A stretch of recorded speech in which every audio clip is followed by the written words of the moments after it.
हम लोग क्या पढ़े बोलो? धातु के गुण, है ना।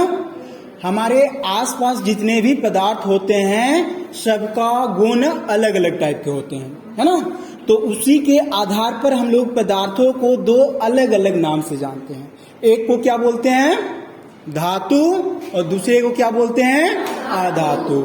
जिसमें हम लोग क्या पढ़े कि धातु के गुण, धातु के गुण यानी कि अगर किसी पदार्थ में ऊष्मा चालकता, विद्युत चालकता, तन्यता, आघात वर्धनीयता, चमक, कठोरता, ये सारे गुण पाए जाते हैं तो वे सभी पदार्थ क्या कहलाते हैं? धातु कहलाते हैं, है ना। तो इसमें हम लोग को जानना है कि ऊष्मा चालकता होता क्या है, ठीक है। तो अभी हम लोग क्या पढ़े कि किसी किसी पदार्थ से होकर ऊष्मा का प्रवाह होता है, और धातु के इस गुण को क्या कहते हैं हम लोग? ऊष्मा चालकता। फिर विद्युत चालकता। विद्युत चालकता किसको कहते हैं? जिस पदार्थ से होकर ऊष्मा का प्रवाह होता है उसको क्या कहते हैं? ऊष्मा चालकता।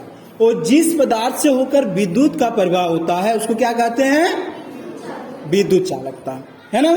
फिर हम लोग क्या पढ़े कि पदार्थ जो है, कोई भी पदार्थ, कभी कभार जब हम लोग उसको पीटते हैं तो कुछ कुछ पदार्थ क्या होता है कि इतने कठोर होते हैं कि वे टूटते नहीं है। और धातु के इस गुण को क्या कहते हैं हम लोग? कठोरता, है ना। फिर हम लोग क्या पढ़े कि कुछ पदार्थ ऐसे होते हैं अगर उसको बल लगाकर खींचा जाए तो तारों में परिवर्तित हो जाते हैं, और धातु के इस गुण को हम लोग क्या कहते हैं? तन्यता, ठीक है। फिर हम लोग क्या पढ़े कि कुछ कुछ पदार्थ इतने कठोर होते हैं कि जब हम लोग उसको पीटते हैं ना तो वे टूटने की बजाय वे क्या होते हैं?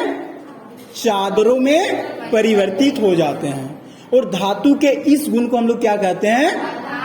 आघात वर्धनीयता, ठीक है। फिर हम लोग पढ़े कि कुछ पदार्थ ऐसे होते हैं जिसमें चमक होती है ना। यानी कि वे किस प्रकार के पदार्थ होते हैं? चमकीले। तो चमक भी धातु के ही गुण है। यानी कि धातु के जो जो गुण है अभी हम लोग पढ़ लिए हैं। अब हम लोग क्या पढ़ेंगे? अधातु के गुण, ठीक है।